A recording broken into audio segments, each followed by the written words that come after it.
The smell of pancakes and maple syrup still clings to my kitchen walls, even though it's been 3 months since I last made breakfast for anyone but myself. Every morning at 6:30 a.m., I still wake up expecting to hear little feet running down the hallway, expecting to see Emma's messy blonde curls and Tommy's sleepy brown eyes peering over the kitchen counter, waiting for their favorite Mickey Mouse pancakes. But the house is silent now, painfully, devastatingly silent. My name is Marjorie Benson, and I'm 62 years old. For the past 12 years of my life, I've been what you might call a full-time unpaid nanny, babysitter, cook, chauffeur, homework helper, and emotional support system for my daughter Angela's children. Emma is now 14, and Tommy just turned 12. I've watched them grow from tiny, helpless babies into the beautiful, intelligent kids they are today. And until 3 months ago, I thought I was the luckiest grandmother in Buffalo, New York. I thought wrong. Let me take you back to where it all began, because understanding how I got here requires knowing how deeply I loved and how completely I gave everything I had. It was March 2012 when Angela called me, crying so hard I could barely understand her words through the phone. She was 26 then, married to Mark Sullivan for just 2 years, and they'd just brought baby Emma home from the hospital. Mark worked construction, pulling long hours for decent money, but Angela had been let go from her job at the insurance company just 2 weeks before Emma was born. The timing couldn't have been worse. "Mom, I don't know what we're going to do," she sobbed into the phone. "Daycare costs more than my unemployment check. Mark's working double shifts just to keep us afloat, and I'm so exhausted I can barely think straight. Emma cries all night, and I don't think I'm cut out for this." My heart broke, hearing my only child so desperate and overwhelmed. Angela had always been my world. When her father left us when she was 8, it was just the two of us against everything. I worked 2 jobs to put her through college, sacrificed my own dreams so she could have hers. The thought of her struggling with a new baby, feeling hopeless and alone, was more than I could bear. "Honey," I said, gripping the phone tighter, "what if I help out? I'm retired now, and I have nothing but time. What if I watch Emma during the day while you figure things out?" The relief in her voice was immediate and profound. "Mom, would you really do that?" "I mean, I can't pay you right now, but once I get back on my feet—" "Don't you dare talk about payment," I interrupted. "She's my granddaughter. Family helps family. That's what we do." And just like that, my retirement plans, the travel, the hobbies, the quiet mornings with coffee and crossword puzzles vanished. But I didn't mind. Not then. I was needed, wanted, essential to my family's survival. There's a special kind of purpose that comes with being indispensable, and I embraced it completely. The next Monday morning, I arrived at Angela and Mark's small ranch house on Elmwood Avenue at 7 a.m. sharp. Angela met me at the door, still in her pajamas, with dark circles under her eyes and baby Emma screaming in her arms. "I don't know what's wrong with her," Angela said frantically, practically shoving the baby into my arms. "She's been crying for 2 hours. I changed her diaper, tried feeding her, burping her, rocking her. Nothing works. I'm losing my mind, Mom." I took Emma gently, feeling her tiny body trembling with each wail. Her little face was red and scrunched up, tears streaming down her cheeks.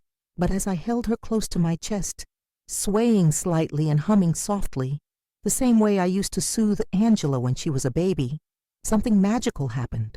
Emma's cries gradually quieted to whimpers, then to soft hiccups, and finally, blessed silence. Angela stared at me in amazement. "How did you do that? Experience?" I said simply, looking down at Emma's now peaceful face. Her tiny hand had wrapped around my finger, gripping it with surprising strength and patience, lots and lots of patience. From that first day, I fell completely and utterly in love with being Emma's grandmother nanny. While Angela slept in or searched for jobs online, I was the one who witnessed Emma's first smile, her first giggle, her first attempts at rolling over. I was there when she took her first steps across my own living room at 11 months old, reaching for me with chubby arms and the most beautiful, triumphant grin I'd ever seen. "Gamma, Gamma," were among her first words, and hearing that sweet little voice call for me made every early morning and sleepless night worth it. When Tommy came along 2 years later, I simply doubled my efforts. Now I had 2 babies to love, nurture, and raise. Angela had found part-time work at a local clinic, but the hours were unpredictable, and Mark's construction schedule meant he was often gone before dawn and didn't return until after dark. I became the constant in those children's lives, the one who fed them breakfast, taught them to tie their shoes, read them bedtime stories, and kissed their scraped knees better. As the years went by, what had started as temporary help became permanent arrangement. Angela never quite got back to full-time work. There was always some reason. Tommy got sick and needed someone home. Emma had school events during the day. Mark's work schedule changed, and she needed to be more flexible. And honestly, I didn't push the issue. I loved those children as if they were my own, and I loved being needed. My own home became their second home. I kept extra clothes for them in my spare bedroom, bought a high chair for Tommy, and a booster seat for Emma at my kitchen table. My refrigerator was covered with their artwork, their report cards, their school pictures. I drove them to doctor appointments, parent-teacher conferences, birthday parties, and play dates. When they were sick, they came to my house so Angela wouldn't have to miss work. When school was out for the summer, they spent entire days with me, sometimes weeks at a time. I taught Emma how to braid her hair and helped her with her science projects. I spent countless afternoons in the backyard with Tommy, teaching him to throw a baseball and listening to his endless questions about how airplanes stay in the sky and why the grass is green. I was there for every milestone, every triumph, every disappointment, and I never asked for a penny. Oh, Angela would occasionally insist on giving me money for groceries or gas, but I usually found ways to give it back, slipping 20s into Emma's backpack for school lunch money, or accidentally leaving cash on Angela's kitchen counter. These were my grandchildren, my family. You don't charge family for love. But as the years passed, I began to notice something that should have been a warning sign, though I was too blinded by love to see it clearly at the time. Angela and Mark started taking my help for granted. What had once been met with overwhelming gratitude gradually became expected, assumed, automatic. Mom, can you pick up Emma from soccer practice? My appointment's running late. Mom, Tommy has a half day tomorrow. Can he come to your place? Mom, we're thinking of going away for the weekend. Can you watch the kids? The requests came more frequently, with less notice, and with fewer thank yous. But I said yes every time, because I couldn't imagine those children feeling disappointed or let down. I couldn't stand the thought of them needing something and not having someone there to provide it. By the time Emma turned 10 and Tommy was 8, I realized I hadn't taken a real vacation in 5 years. I hadn't gone out with friends in months. I'd turned down invitations to book club, declined offers to join my neighbor's weekly walking group, and missed my own high school reunion because it conflicted with Tommy's baseball tournament. But I told myself it was worth it. I was building memories, creating bonds, being the grandmother I wished I'd had when I was young. And the children loved me. Really, truly loved me. Emma would still crawl into my lap when she was sad, and Tommy always wanted to show me his latest Lego creation or share his thoughts about his favorite TV shows. It was enough, or at least I thought it was enough. The first crack in my perfect grandmother fantasy came on a rainy Tuesday afternoon in October as Bains about 6 months ago. Emma, now 14 and suddenly full of teenage attitude, was at my house after school while Angela was at work. I'd made her favorite snack, apple slices with peanut butter, and was asking about her day when she rolled her eyes dramatically. Grandma, you don't have to wait on me hand and foot. I'm not a little kid anymore. The words stung more than they should have. I'm not waiting on you, sweetheart. I'm just treating me like I'm helpless, she interrupted, pulling out her phone. Mom says you baby us too much. She says it's not normal for a grandmother to do everything for her grandkids. I felt something cold settle in my chest. Your mom said that. Emma shrugged, not looking up from her phone. She says you don't have a life of your own, and it's kind of sad. She told Dad that you're probably lonely, and that's why you're always trying to do stuff for us. Each word felt like a small knife twisting in my heart. Lonely. Sad. I wasn't lonely. I was devoted. I wasn't sad. I was fulfilled by their love and their needs, but as I watched Emma scroll through her phone, completely absorbed in her teenage world, barely acknowledging my presence, I wondered for the first time if maybe, just maybe, Angela was right. That night, I lay in bed staring at the ceiling, replaying Emma's words over and over. Was I pathetic? Had I become some kind of burden, clinging to my grandchildren because I had nothing else in my life? The questions tormented me, but by morning, I'd pushed them aside. Emma was just being a moody teenager. Angela was probably just stressed from work. Everything was fine. Everything was fine until it wasn't. The breaking point came on a cold February morning, just 3 months ago. It started like any other day. I'd arrived at Angela's house at 7 a.m. to help get the kids ready for school. Mark had already left for work, and Angela was rushing around the kitchen in her scrubs, grabbing coffee and trying to find her car keys. "Mom, thank God you're here," she said without looking up. "Tommy can't find his science project. Emma's hair is a disaster, and I'm already running late for my shift." I immediately sprang into action, the way I had thousands of times before. I helped Tommy locate his solar system model under a pile of laundry in his room, then braided Emma's hair while she ate breakfast. I made sure both kids had their lunch money, their backpacks, and their winter coats.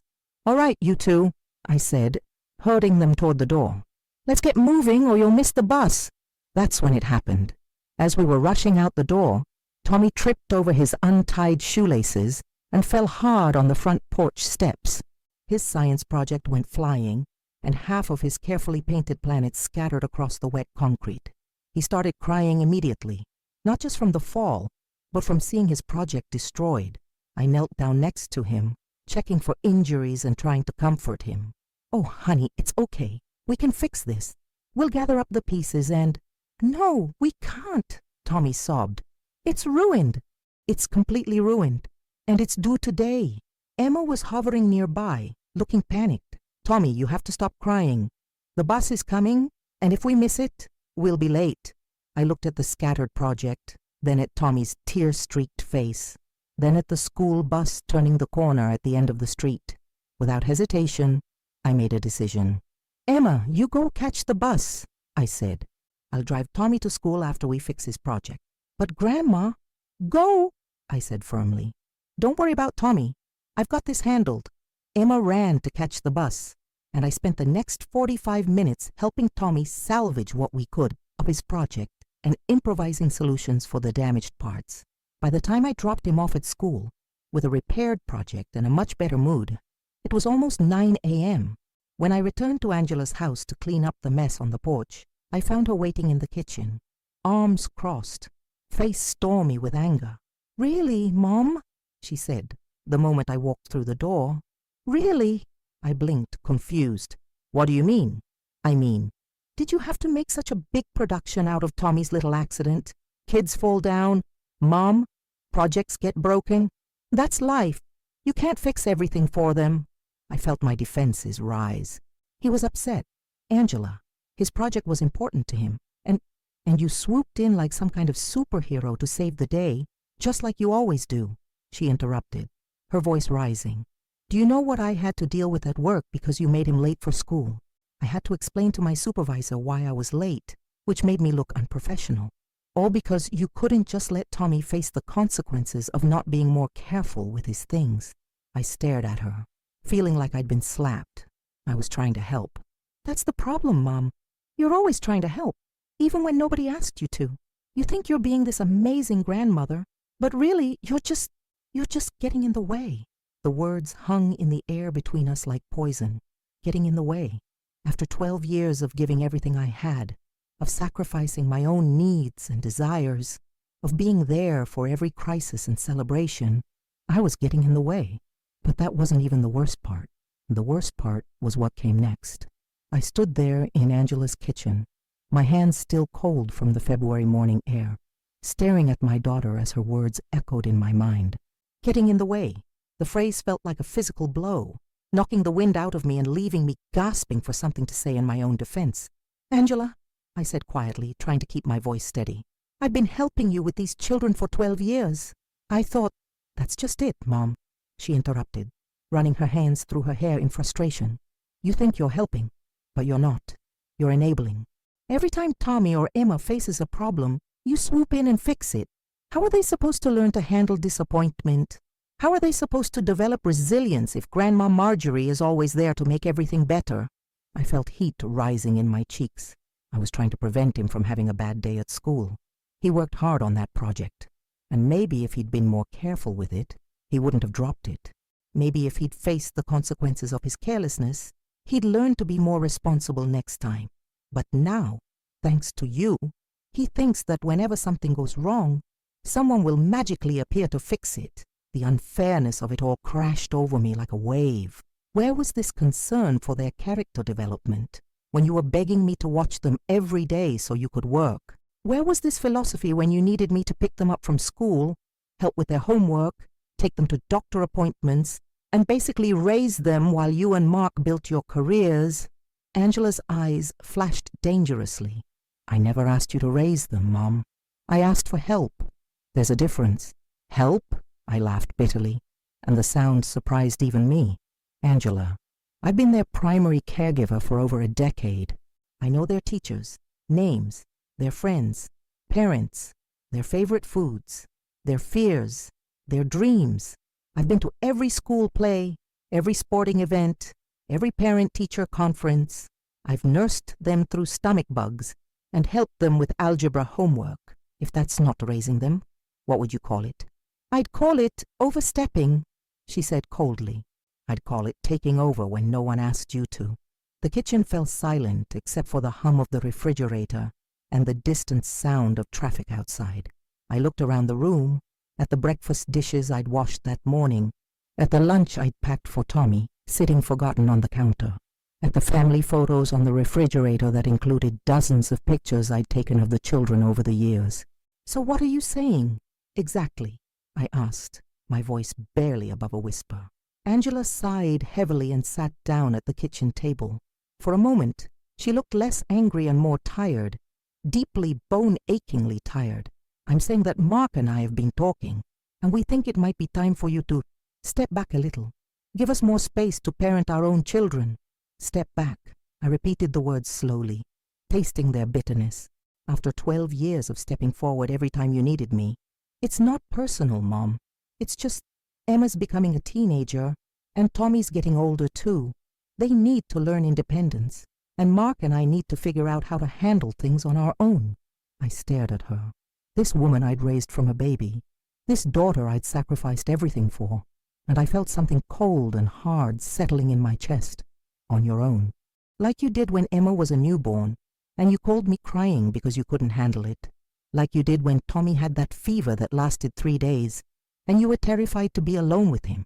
Like you did every time you had a work emergency or a date night, or just needed a break from being a parent. Angela's face flushed. That was different. We were younger then, less experienced. You're 38 years old, Angela.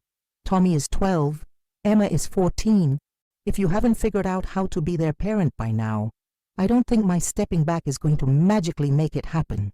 The moment the words left my mouth, I saw something shift in Angela's expression. The exhaustion disappeared, replaced by something harder, colder. She stood up from the table slowly, her movements deliberate and controlled. You know what, Mom? She said, her voice deadly quiet. You're right. Maybe I haven't figured out how to be their parent. Maybe that's because every time I try, you're there, hovering, criticizing, taking over. Maybe that's because you've made yourself so indispensable that none of us can function without you. Maybe that's because you've turned my children into your do-over kids because you were too busy working to enjoy raising me. Each word hit like a physical blow, but I forced myself to stand straighter, to meet her gaze. That's not fair, and you know it. I worked 2 jobs to support us after your father left. I did what I had to do to survive, and now you're doing what you have to do to feel useful, she shot back. But here's the thing. Mom, we don't need you anymore. The kids are older now. I have a good job. Mark makes decent money. We can handle our own lives. We don't need you to come running every time there's a crisis. The silence that followed was deafening. I could hear my own heartbeat in my ears, could feel tears threatening at the corners of my eyes, but I refuse to let them fall. Not here, not in front of her. I see, I said finally, my voice surprisingly steady. So what you're telling me is that for 12 years, I've been wasting my time. For 12 years, I've been fooling myself into thinking I was needed, wanted, appreciated. That's not what I'm saying. That's exactly what you're saying, I interrupted. You're saying that all those mornings I got up at 6 a.m. to help get the kids ready for school were unnecessary. All those evenings I spent helping with homework instead of relaxing at home were pointless. All those weekends I babysat so you and Mark could have time together were me being intrusive. Angela opened her mouth to respond, but I wasn't finished. You're saying that when Emma took her first steps in my living room and I was the one she walked to, that was me overstepping. When Tommy had nightmares and wanted to sleep over at my house because I made him feel safe, that was me getting in the way. When I spent my own money on their clothes and school supplies and birthday presents, that was me enabling them. Mom, stop. No, you stop, I said, and my voice was stronger now, fueled by 12 years of unacknowledged sacrifice and a pain so deep I thought it might swallow me whole. You stop acting like I forced myself into your lives. You stop pretending that you didn't call me every time you needed help.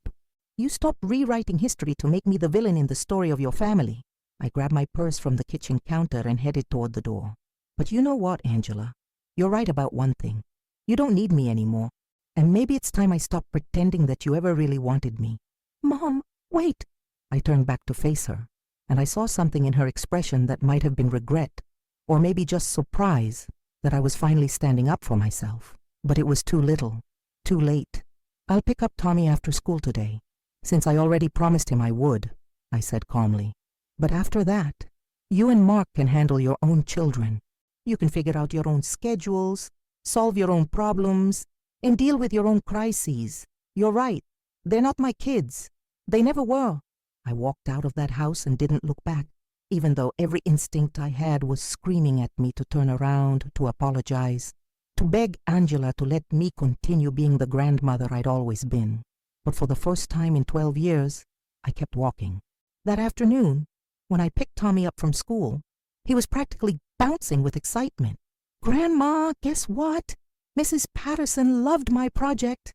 She said it was really creative how we used the broken pieces to show what happens when meteorites hit planets.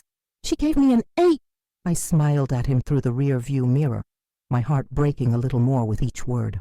That's wonderful, sweetheart. I'm so proud of you. Can we stop for ice cream to celebrate? He asked, the way he had hundreds of times before. And that's when it hit me. This might be one of the last times, one of the last after-school pickups, one of the last casual requests for ice cream, one of the last opportunities to be the grandmother who was always available, always willing, always there. Of course we can, I said, pulling into the parking lot of our favorite ice cream shop. But first, I need to talk to you about something. We sat in our usual booth by the window, Tommy with his chocolate chip cookie dough cone, and me with my vanilla soft serve, and I tried to figure out how to explain to a 12-year-old that his grandmother wouldn't be around as much anymore. Tommy, I began carefully, you know how sometimes families need to make changes. He looked up from his ice cream, suddenly serious. Are you and Mom fighting? Emma said you guys seemed mad at each other this morning. Smart kids. Too smart for their own good sometimes. We had a disagreement, I said honestly, and your mom thinks it might be better if I don't help out quite as much anymore. She wants you and Emma to become more independent. Tommy's face scrunched up in confusion. But we like having you help out. Who's going to pick us up when Mom has to work late? Who's going to help me with my science projects? The questions pierced my heart like arrows. These were the same questions I'd been asking myself all day. The same questions that made Angela's decision feel so cruel and senseless. Your mom and dad will figure it out, I said, trying to sound confident. They're your parents, Tommy. It's their job to take care of you, but you're better at it than they are, he said matter-of-factly, and I had to bite my lip to keep from agreeing with him out loud. When I dropped Tommy off at home, Angela was waiting in the driveway. She approached my car window with a hesitant expression, and for a moment, I thought she might apologize, might take back some of the cruel things she'd said. Mom, she began, about this morning. It's fine, Angela, I said, not letting her finish. You've made your position clear. From now on, you and Mark handle your own family matters. I won't be available for pickups, babysitting, or emergencies. You want independence? You've got it. I saw hurt flash across her face. You don't have to be so dramatic about it. I wasn't saying we never want to see you. I was just saying that maybe we all need some healthy boundaries. Healthy boundaries. Another one of those phrases that sounded reasonable on the surface, but felt like a knife wound when applied to 12 years of unconditional love and service. Boundaries, I repeated. Right. Well, here's a boundary for you. From now on, treat me like a normal grandmother. Holiday visits, birthday parties, the occasional weekend sleepover, but the daily help, the constant availability, the free childcare, that's over. Angela's mouth opened and closed like a fish gasping for air. I don't think she'd expected me to actually follow through on her request. I think she'd expected me to grovel, to promise to do better, to find a way to make myself smaller and less intrusive while still remaining available for whenever she needed me. But I was 62 years old, and I was tired. Tired of being taken for granted, tired of having my sacrifices minimized, tired of being made to feel like my love was somehow wrong or excessive or unwanted. As I drove home that evening, I passed all the familiar places that had become part of my routine over the past 12 years. The elementary school where I'd attended countless programs and conferences, the park where I'd pushed swings and wiped tears and celebrated home runs, the grocery store where I'd learned to buy the specific brands of cereal and snacks that each child preferred. All of it was ending. Not gradually, not naturally as the children grew up and needed me less, but abruptly, harshly, because my daughter had decided that my love was inconvenient. That night, I sat in my quiet house, the house that had been filled with children's laughter and chaos for so many years, and I tried to imagine what my life would look like now. What did a 62-year-old retired woman do with her time when she wasn't caring for grandchildren? I honestly didn't know. It had been so long since I'd lived for myself, made my own plans, followed my own interests, that I'd forgotten who Marjorie Benson was when she wasn't Gamma. But I was about to find out. 3 days later, on a Friday afternoon, my phone rang. Angela's name appeared on the screen, and despite everything that had happened between us, my heart leaped.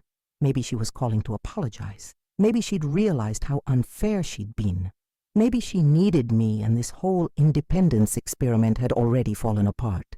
I answered on the second ring. "Hi, Angela." "Mom, thank God," she said, and I could hear the stress in her voice immediately. "I'm in a total crisis here.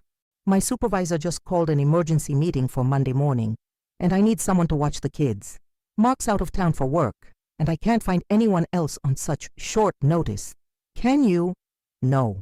The word came out of my mouth before I'd even consciously decided to say it. Simple, definitive, final. What? Angela sounded shocked, as if the possibility of me refusing had never occurred to her. I said, "No, Angela, I can't watch the kids. But Mom, this is important. If I miss this meeting, it could jeopardize my position at work. Then you'll have to find another solution," I said calmly. "Call a babysitter. Ask one of their friends, parents. Take a sick day. Figure it out." There was a long pause on the other end of the line. When Angela spoke again, her voice was tight with anger. "So this is how it's going to be. You're going to punish me for trying to set some reasonable boundaries." "I'm not punishing you," I replied. "I'm respecting your wishes. You said you didn't need my help anymore. You said you wanted to handle things on your own. So handle it on your own." "That's not— I didn't mean— Mom, this is ridiculous. I'm your daughter, and Emma and Tommy are your grandchildren. Of course we still need you sometimes." And there it was. The truth she hadn't been willing to admit 3 days earlier. They did still need me. They just wanted me to be available when it was convenient for them and invisible when it wasn't. "Angela," I said gently, "you can't have it both ways. You can't tell me I'm overstepping and intrusive and getting in the way, and then expect me to drop everything when you're in a bind. You can't ask me to step back and then get angry when I actually do it. But this is an emergency." "No," I said firmly. "An emergency is a trip to the hospital or a house fire. This is poor planning and unrealistic expectations. You chose to reduce my role in your family. These are the consequences of that choice. I hung up the phone before she could respond, and then I turned it off completely. For the first time in 12 years, I was unavailable for a family crisis, and the world didn't end. But something inside me did break a little bit more. The weekend after I turned off my phone and refused to babysit for Angela's emergency meeting was the longest weekend of my life. Not because I was busy, quite the opposite. For the first time in 12 years, I had absolutely nothing to do. No soccer games to attend, no science projects to help with, no little voices asking what was for lunch or when we could go to the park. The silence in my house was overwhelming.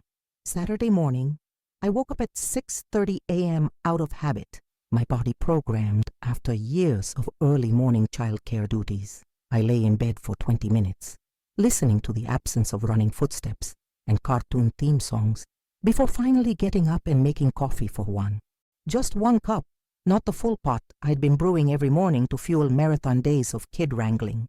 I sat at my kitchen table, staring out the window at the bird feeder I'd hung 3 years ago when Tommy became obsessed with identifying different species. A cardinal landed on the perch, Tommy's favorite bird, and I found myself reaching for my phone to take a picture and send it to him. But I stopped myself. That was the old Marjorie, the one who documented every small moment to share with her grandchildren. The new Marjorie, whoever she was, apparently didn't do that anymore. By noon, I'd cleaned my already clean house twice, organized my closet, and started 3 different crossword puzzles without finishing any of them. I felt restless and purposeless, like an actor who'd forgotten their lines in the middle of a performance. What did people do with their time when they weren't caring for other people? Sunday was even worse. I kept catching myself checking my phone, expecting to see missed calls or text messages from Angela, then Emma, or Tommy. Surely by now, Angela had realized how much she actually depended on me. Surely the kids were asking where Grandma was. Surely someone in that family missed me. But my phone remained silent. Monday morning brought a different kind of torture. At exactly 7:15 a.m., the time I would normally have been helping Tommy find his backpack and making sure Emma had her lunch money, my doorbell rang. My heart leaped. Maybe it was one of the kids. Maybe Angela had sent them over to apologize. Maybe this whole nightmare was finally over. I opened the door to find my neighbor, Patricia Williams, standing on my porch with a concerned expression and a casserole dish in her hands. "Marjorie, honey," she said, pushing past me into my living room. "I haven't seen those beautiful grandchildren of yours in days. Is everything all right?" Patricia was 75 years old, a widow who'd lived next door to me for 8 years. She'd watched Emma and Tommy grow up through my care, had often commented on what a wonderful grandmother I was, how lucky Angela was to have such devoted help. She'd also been one of the few people who'd occasionally suggested that maybe I was doing too much, giving too much of myself away. "Everything's fine," I said automatically, taking the casserole dish from her hands. "Angela just decided they need more independence." Patricia raised an eyebrow. "Independence? Emma's 14 and Tommy's 12. What kind of independence are we talking about here?" I found myself telling Patricia the whole story, the argument, Angela's cruel words, the phone call I'd refused to answer. Patricia listened without interrupting, occasionally shaking her head or making small sounds of disapproval. "Oh, honey," she said when I finished. "I'm so sorry, but honestly, I'm not entirely surprised." I looked at her sharply. "What do you mean?" "Marjorie, I've watched this situation for years, and while I know you meant well, I've also watched Angela take advantage of your generosity over and over again. That girl has never had to figure out how to balance work and motherhood because she's always had you as a safety net." "I was helping my family," I said defensively. "You were enabling your daughter to avoid responsibility," Patricia said gently but firmly. "And in the process, you've made yourself so indispensable that she probably feels like she can't be a good mother without you. That's got to be threatening to her sense of identity as a parent." I stared at her, feeling like she'd just turned my entire understanding of the situation upside down. "Are you saying this is my fault?" "I'm saying it's complicated," Patricia replied. "Angela was wrong to speak to you the way she did. Calling you useless after all you've done is cruel and ungrateful. But Marjorie, you haven't lived your own life in 12 years. You've been so focused on being the perfect grandmother that you've forgotten to be yourself." That afternoon, After Patricia left, I found myself really looking at my house for the first time in years. The spare bedroom that had become Emma's weekend room, complete with pink bedding and a desk for homework. The family room where Tommy's video games were still connected to my television. The refrigerator covered with school photos, report cards, and artwork that I'd saved like sacred relics. This wasn't my house anymore. It was a shrine to my grandchildren, a monument to my role as their caretaker. When had I stopped being Marjorie and become just Gamma? That evening, I did something I hadn't done in over a decade. I called my old friend Linda Morrison, a woman I'd worked with at the insurance company before I retired. We'd been close once, had often talked about the trips we'd take, and the hobbies we'd pursue when we finally had time for ourselves.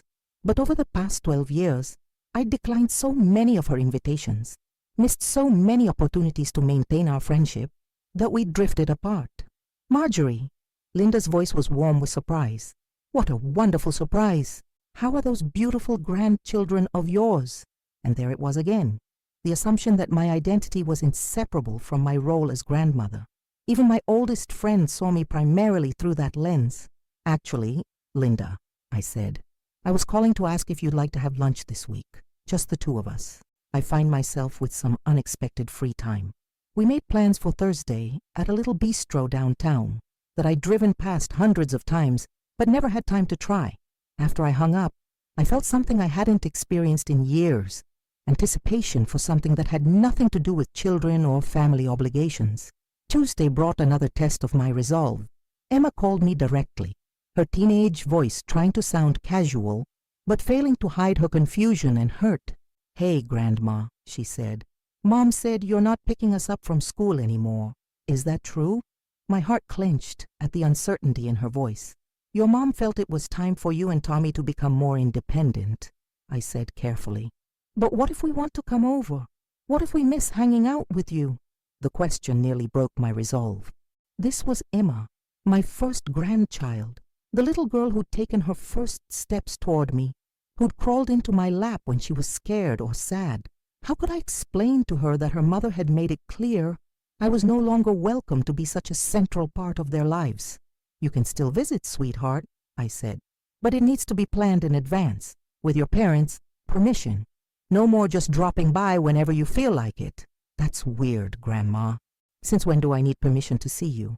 Since your mother decided my love was intrusive and my help was unwanted," I thought, but didn't say. "It's just how things are going to be for a while," I said instead. There was a long pause, and then Emma said something that nearly undid me completely. "Did we do something wrong? Tommy thinks you're mad at us." "Oh, honey, no," I said quickly. "You and Tommy didn't do anything wrong. This isn't about you at all. It's about grown-up stuff between your mom and me." But even as I said it, I wondered if that was entirely true. Had I been so focused on being the fun, available grandmother that I'd somehow failed both Angela and the children? Had my constant presence actually prevented them from developing their own independence and problem-solving skills? Wednesday afternoon, I was in my garden, another activity I'd neglected for years while chasing after children, when I saw a familiar figure walking up my driveway. Mark, my son-in-law, looking uncomfortable and carrying what appeared to be a peace offering in the form of coffee from my favorite shop. "Hey, Marjorie," he said, approaching cautiously like someone trying not to spook a wounded animal. "Got a minute to talk?" I accepted the coffee and gestured to my patio chairs. Mark had always been easier to deal with than Angela. More straightforward, less emotional, definitely less inclined to dramatic confrontations. If anyone was going to attempt to mediate this situation, it would be him. "Angela sent you," I said. It wasn't a question. Mark had the grace to look sheepish.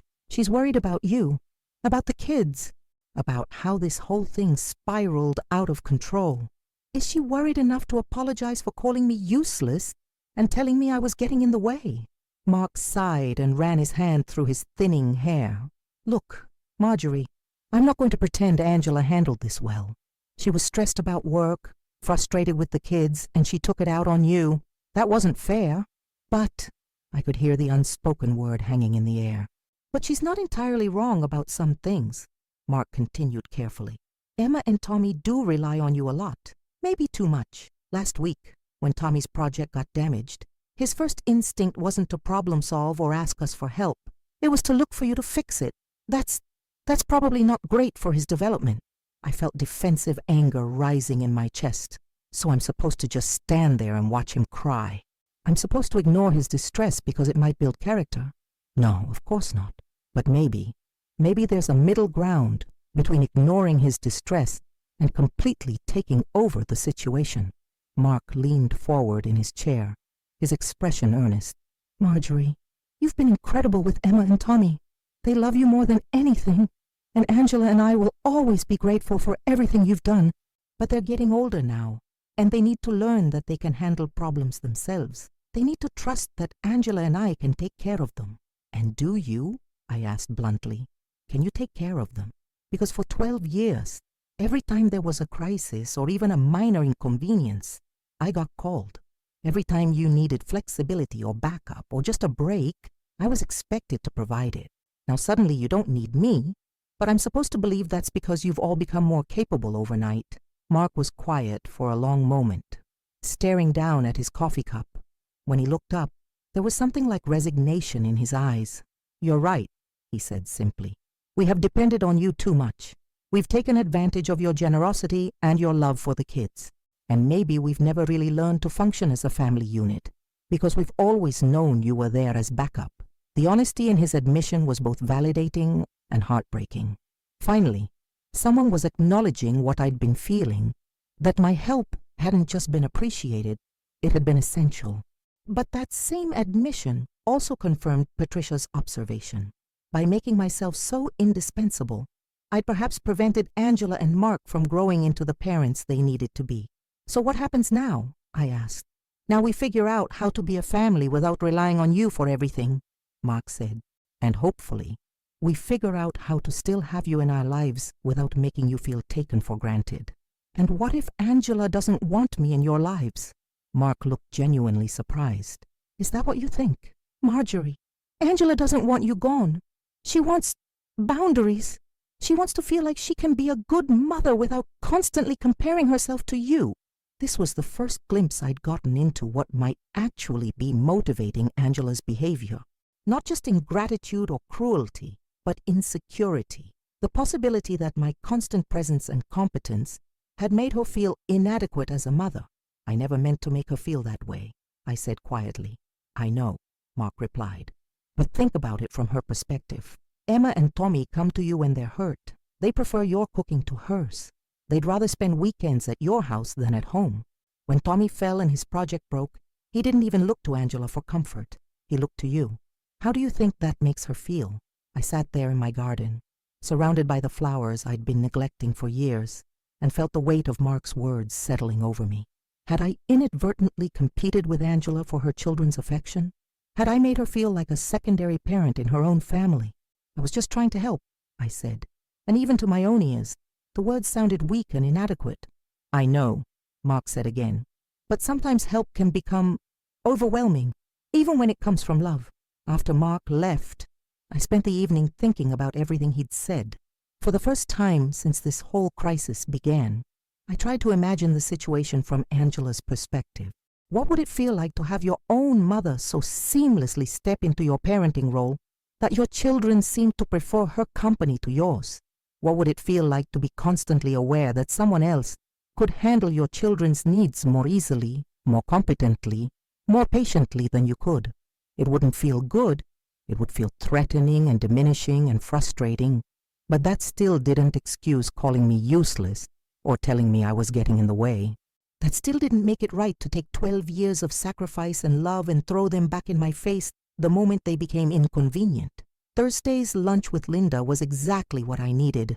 For 2 hours, I sat in that downtown bistro and talked about books, politics, travel dreams, and mutual friends, all topics that had nothing to do with children or family drama.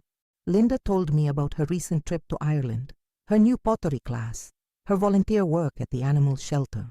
You know, she said, as we shared a piece of chocolate cake for dessert, I've missed this. I've missed having conversations with you that weren't just updates about Emma and Tommy. I realized she was right. Somewhere along the way, I'd become incapable of talking about anything except my grandchildren. Every conversation, every social interaction had been filtered through my role as their caregiver. Linda, I said impulsively, what would you think about taking a trip together? Maybe that Ireland tour you were telling me about. Her face lit up. Are you serious? What about the kids? The kids, I said, testing out the words, will be fine without me. For the first time in 3 months, I meant it. That weekend, I did something I hadn't done in over a decade. I made plans that had nothing to do with my family. I signed up for a watercolor painting class that met on Tuesday mornings. I bought a membership to the community center and scheduled myself for their senior water aerobics program. I researched volunteer opportunities at the local library. I was starting to remember who Marjorie Benson was when she wasn't just Gamma. But even as I began to build a life separate from my grandchildren, the silence from Angela's house continued. No phone calls, no text messages, no requests for help. It was as if those 12 years of constant communication and daily involvement had never happened. I told myself this was what I wanted. I told myself this was healthy and necessary and long overdue. But late at night, when the house was quiet and I was alone with my thoughts, I grieved for the relationship that had been so central to my identity for so long. And I wondered if, in standing up for myself and setting boundaries, I'd lost my grandchildren forever. The answer to that question came the following Monday morning, in a way I never could have anticipated. The phone call came at 6:47 a.m. on a Monday morning in late April.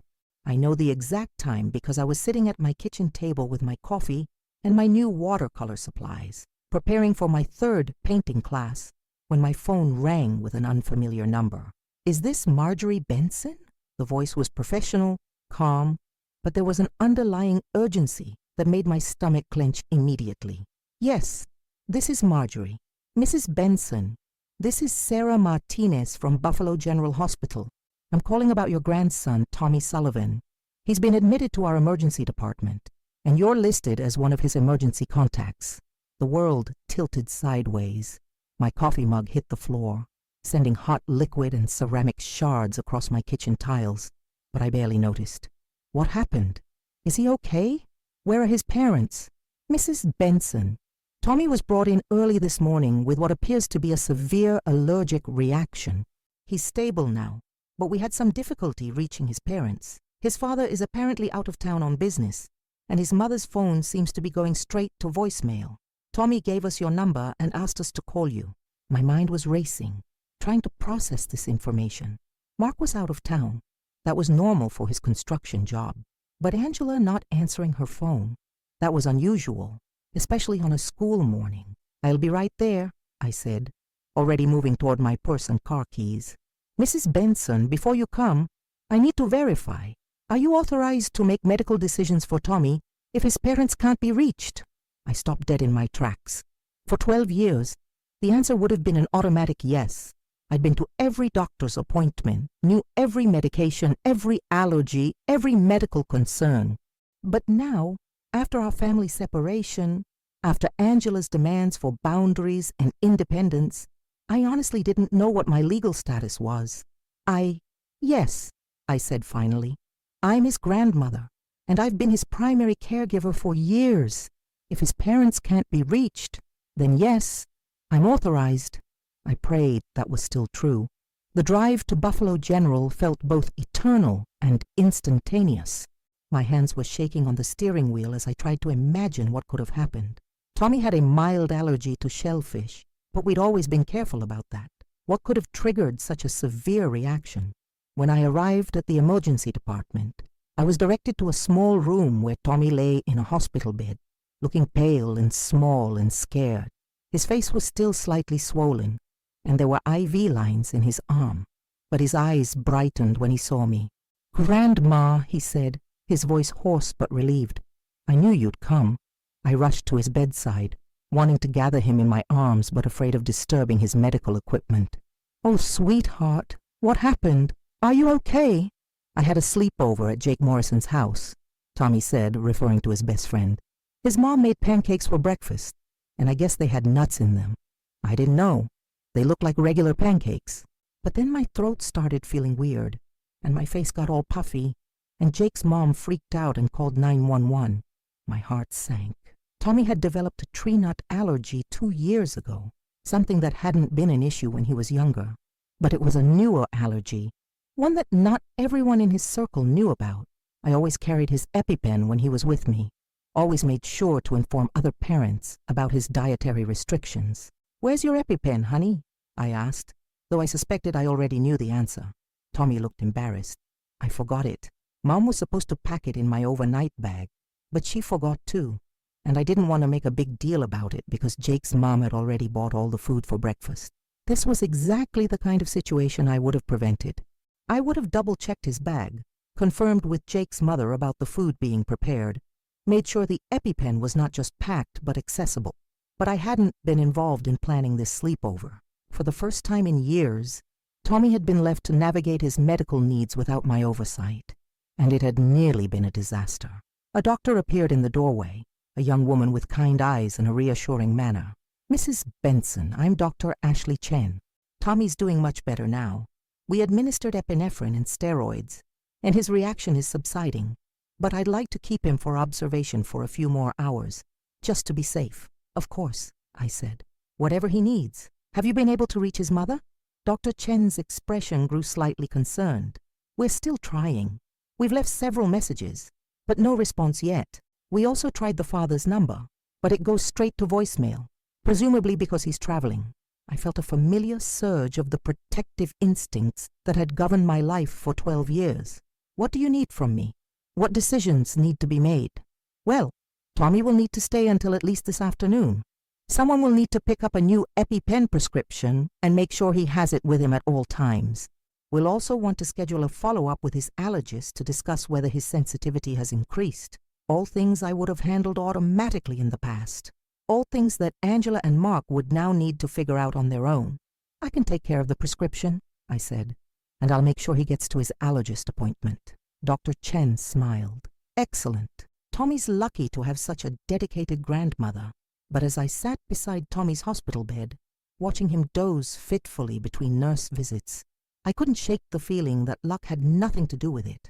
This was a system failure, a breakdown in the family structure that Angela had insisted they could manage without me. At 11:30 a.m., Angela finally burst through the hospital room door, looking frantic and disheveled. Her hair was uncombed. She was still wearing pajama pants under her coat, and her face was streaked with tears. "Tommy, oh my God, Tommy, are you okay?" She rushed to his bedside, and I stepped back to give her space. Tommy opened his eyes and managed a weak smile. "Hi, Mom. I'm okay now. Grandma's been here with me."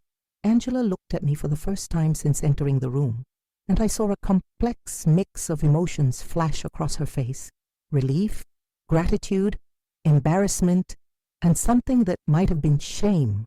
"Marjorie," she said quietly, "thank you. I can't believe my phone died overnight and I didn't realize it. And I was so tired I didn't hear the landline ringing. If you hadn't been here..." She didn't finish the sentence, but we both knew what she was thinking. If I hadn't been here, Tommy would have faced this medical emergency alone, with only hospital staff for comfort and support. "Where's Mark?" I asked. "Denver. He won't be back until tonight. I tried calling him, but his phone is going straight to voicemail too." Angela sank into the chair beside Tommy's bed, looking overwhelmed and defeated. "This is exactly what I was afraid of." "What do you mean?" Angela glanced at Tommy, who was watching our conversation with interest, then lowered her voice. "Can we talk outside for a minute?" We stepped into the hallway, leaving Tommy visible through the glass door, but out of earshot. Angela leaned against the wall and closed her eyes. "I've been terrified of something like this happening," she admitted. "Ever since our fight, I've been constantly worried that there would be an emergency and I wouldn't know what to do, wouldn't be able to handle it, and now it actually happened, and I failed completely."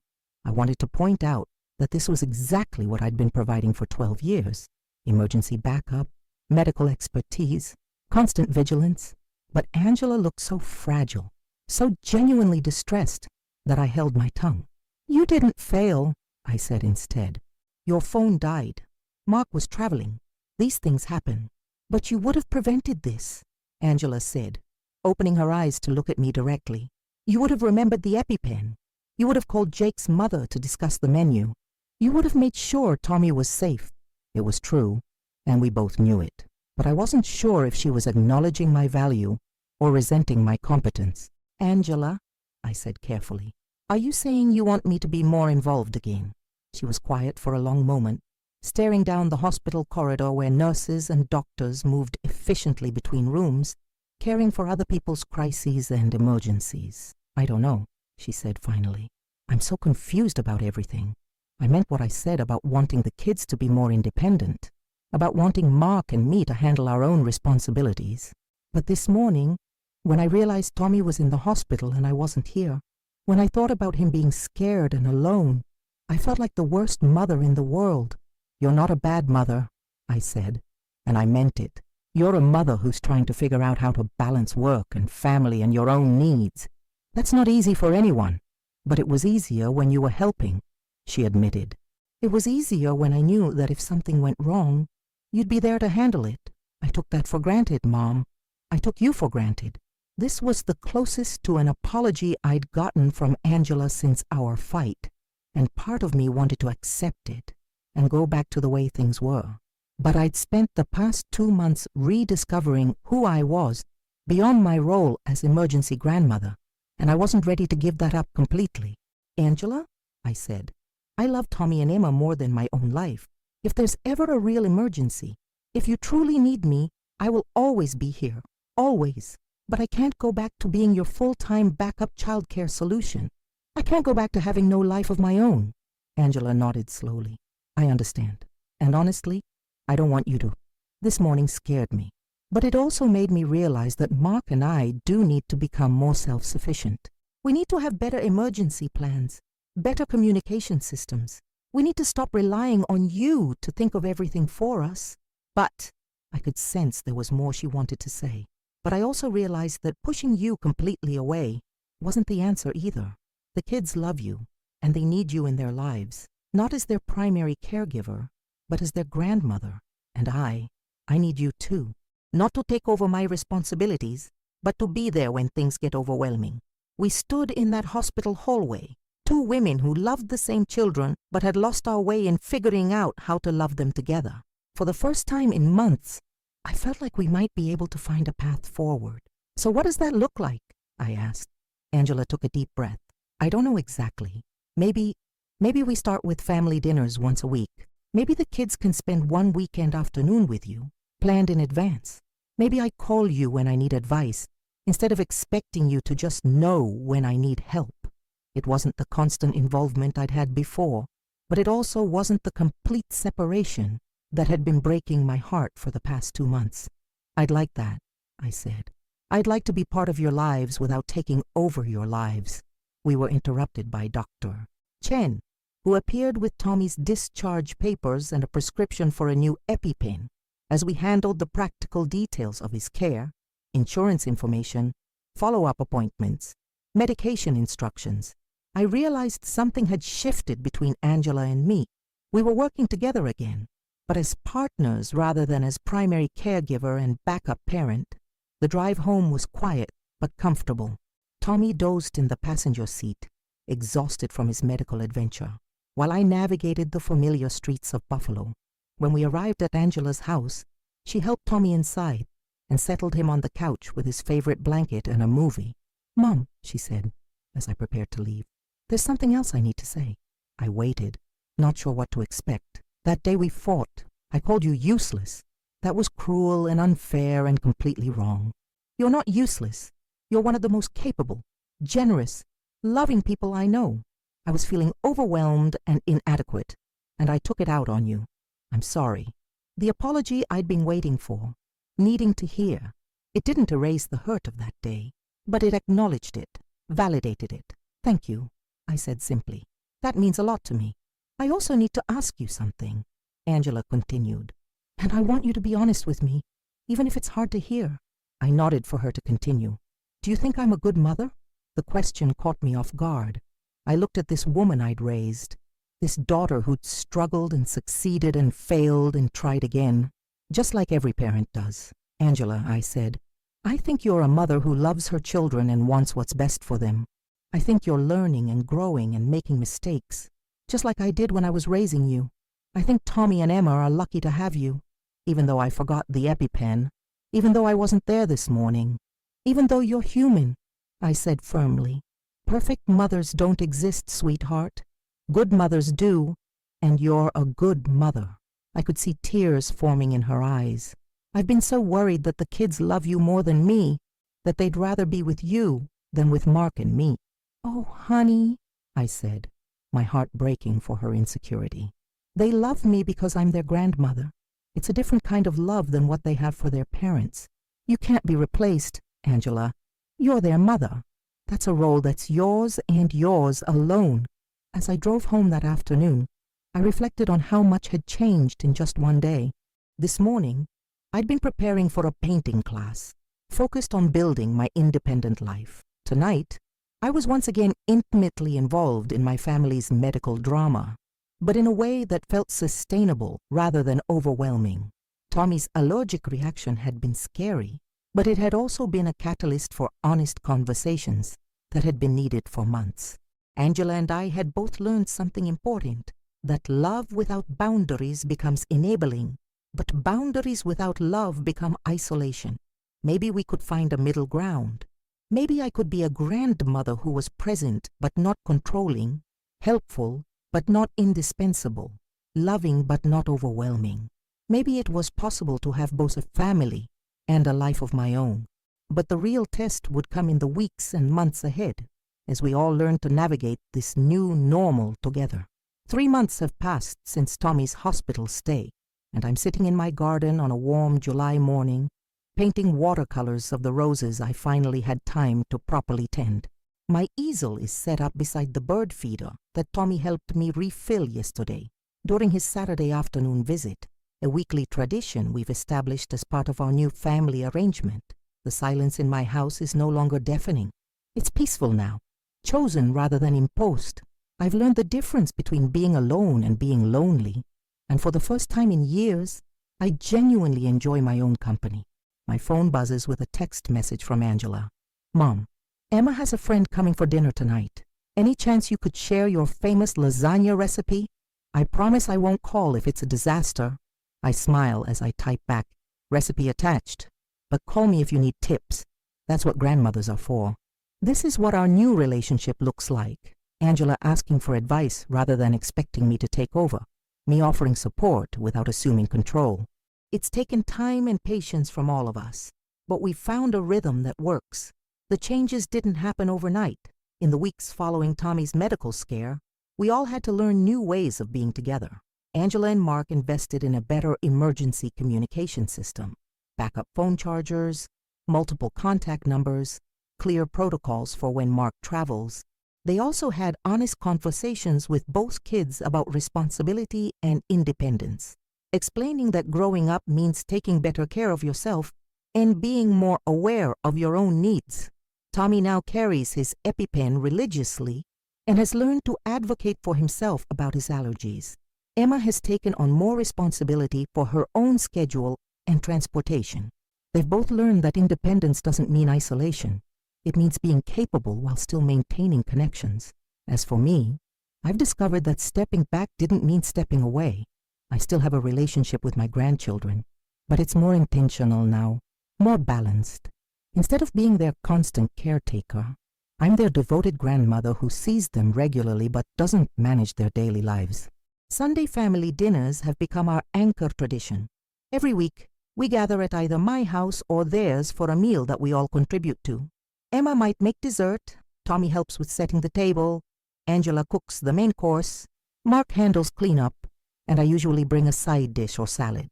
It's become a time for real conversation, for sharing what's happening in our lives, for maintaining our connections without the chaos of constant crisis management. The kids seem happier now, more confident in their own abilities. Emma no longer rolls her eyes when I ask about her day. Instead, she genuinely shares what's going on with her friends, her classes, her teenage concerns. Tommy still shows me his latest projects and discoveries, but he also tells me about problems he's solved on his own, challenges he's overcome without my intervention. Most importantly, Angela and I have rebuilt our relationship on a foundation of mutual respect rather than exhausted dependency. She calls me when she wants advice, not when she's desperate for rescue. I offer suggestions when asked, not solutions when they're unwanted.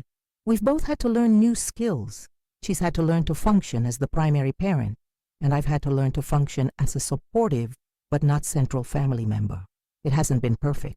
There was the evening in May when Emma had a meltdown about a boy situation, and Angela called me in tears, feeling completely out of her depth with teenage drama. I talked her through it over the phone instead of rushing over to take control, and she successfully navigated her first major mother-daughter crisis on her own. There was the weekend in June when Mark was sick with food poisoning, and Angela had to manage both kids' baseball tournaments solo. She asked if I could help with transportation, and I said yes, but as backup support, not as the person taking over the entire logistics operation. There was the day in early July when I was having lunch with Linda and Angela called with a non-urgent question about Tommy's summer camp schedule. For the first time in 12 years, I let the call go to voicemail and called her back later. It felt revolutionary, choosing my own availability rather than being constantly on call. Each small incident taught us more about our new boundaries and how to respect them while still maintaining our love and connection. My own life has blossomed in ways I never expected. The watercolor classes led to joining a local art group that meets weekly to paint outdoors around Buffalo. I've discovered I have a real talent for capturing the changing light on Lake Erie, and I've even sold a few pieces at a local gallery. The volunteer work at the library turned into coordinating their adult literacy program, something that uses my organizational skills and love of learning while helping people in my community. I've made new friends, women my own age who share my interests and life experiences. Linda and I did take that trip to Ireland. 10 days of touring ancient castles, walking rugged coastlines, and rediscovering the joy of adventure. When I showed the photos to Emma and Tommy, they were genuinely excited about my experiences, not just politely interested. They seemed proud to have a grandmother who was living her own life, pursuing her own dreams. Patricia, my neighbor, often comments on how much happier I seem now. "You're glowing, Marjorie," she said just last week. "You look like someone who's found herself again."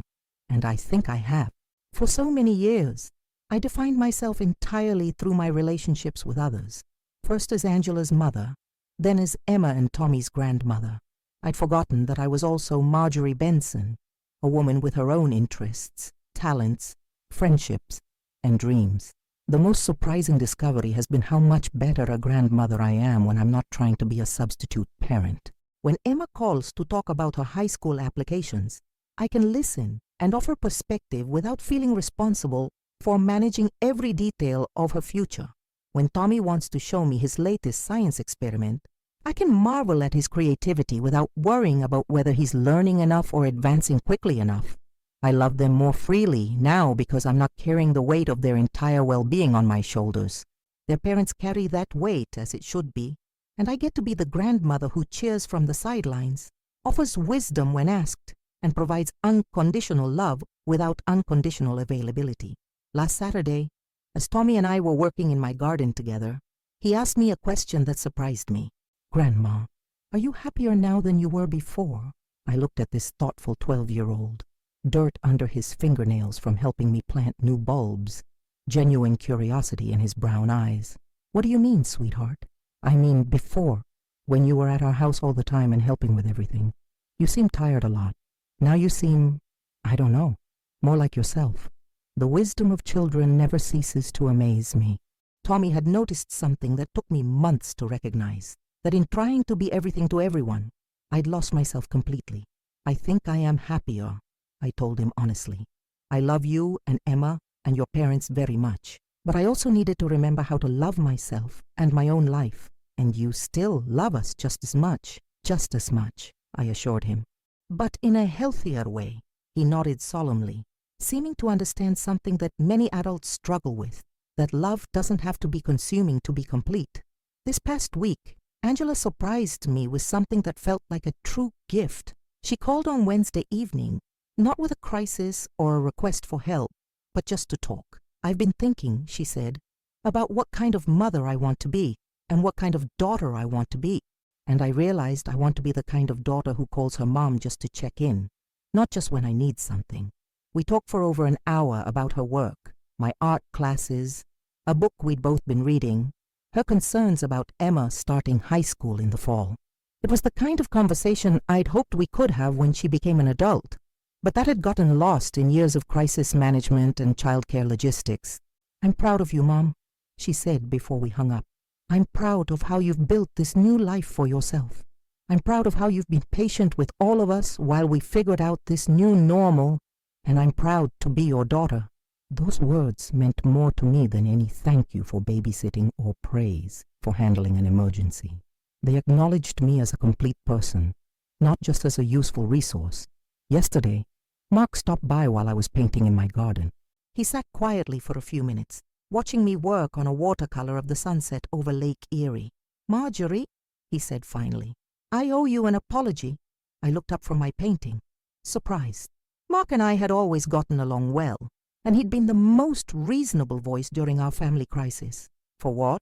For letting things go on so long without recognizing how much we were asking of you, he said. For not seeing that Angela's frustration wasn't really about you being intrusive. It was about feeling like she couldn't compete with you as a parent, and for not realizing that you deserved to have your own life, your own interests, your own identity beyond being our family's emergency response system. I set down my paintbrush and really looked at him. Mark was a good man, a devoted father, someone who genuinely cared about doing right by his family.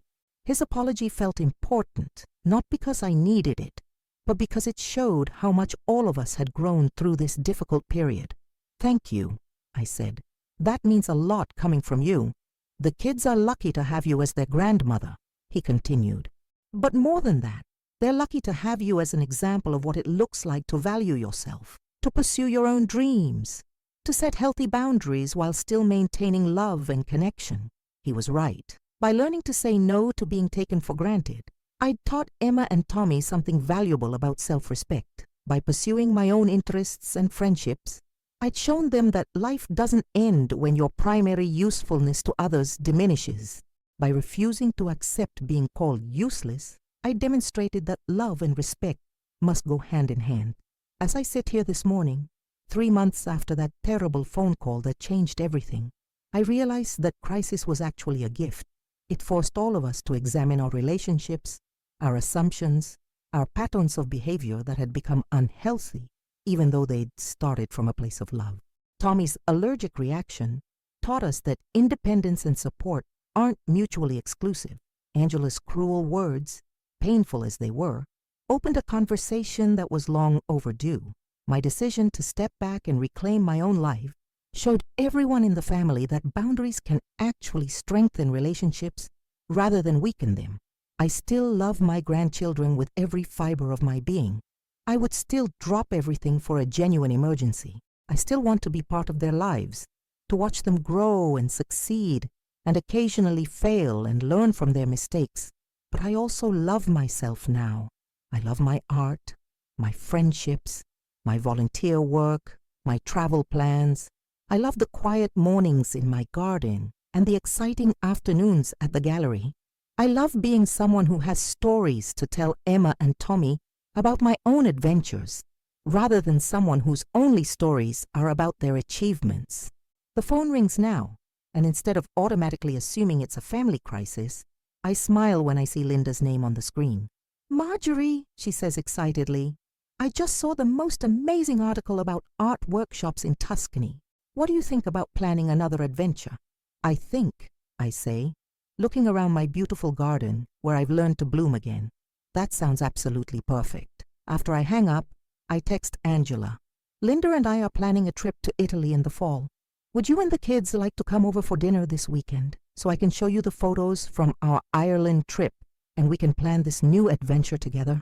Her response comes quickly. We'd love that. And Mom, I'm so happy you're doing this. You deserve all the adventures in the world. I set my phone aside and returned to my painting, adding final touches to the roses that have grown so beautifully since I've had time to properly tend them. like my garden, like my life, like my relationships with my family. Everything is healthier when it's nurtured with intention rather than desperation, with love rather than obligation, with boundaries rather than boundless sacrifice. The house behind me is quiet, but it's not empty. It's full of the peace that comes from a life well lived, relationships well balanced, and dreams finally given room to grow. I am 62 years old. I am a devoted grandmother, a loving mother, a talented artist, a valued volunteer, and a loyal friend. I am useful in the ways that matter most, not because I've made myself indispensable to others, but because I've learned to value myself. And for the first time in years, that feels like exactly enough.